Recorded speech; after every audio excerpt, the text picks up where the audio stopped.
Bonsoir et heureuse de vous retrouver sur VOA Afrique en direct de Washington.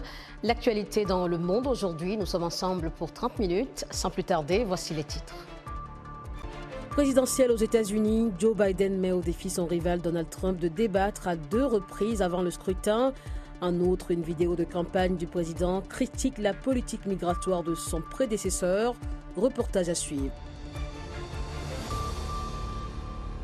Restons en RDC où quasiment rien ou très peu a évolué 2 ans après les appels d'offres des autorités du pays aux investisseurs sur ces blocs pétroliers. Quelles en sont les raisons? Eddy Sango a joint à Dallas, au Texas, un ingénieur en géophysique appliquée, expert en exploration du pétrole, Cédric Manouana. À l'est, nous avons des blocs pétroliers de la branche ouest du rift est-africain, qui a été subdivisé en 11 blocs pour le Graben Tanganyika et 4 blocs pour le Graben Albertine.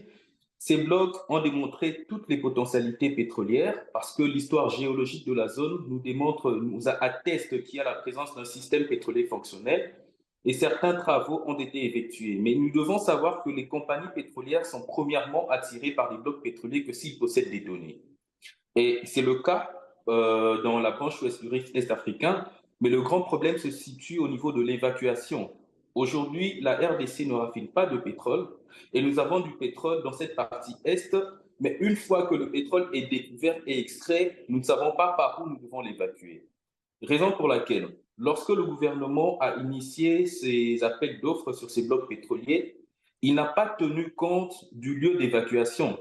Parce que, par exemple, les blocs du Graben Albertine que nous partageons avec l'Ouganda, aujourd'hui, l'Ouganda n'est pas favorable pour que le pétrole puisse être évacué du côté de l'Ouganda, parce qu'il y a un projet entre l'Ouganda et le groupe Total d'installer un pipeline qui passera par l'Ouganda, la Tanzanie, pour se retrouver au niveau de l'océan Indien, pour aller en fait à différentes raffineries de par le monde.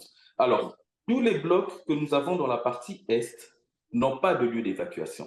Alors, le seul endroit par lequel la RDC peut évacuer, c'est au niveau de l'océan Atlantique vers Rwanda. Mais une fois de plus, s'il faudrait effectuer des travaux pour évacuer le pétrole vers l'océan Atlantique, déjà, il faut installer un pipeline qui aura une distance d'environ 2200 km. Et dans cette distance-là, il y a déjà la présence d'un massif forestier, il y a la présence des villages, la présence des cours d'eau.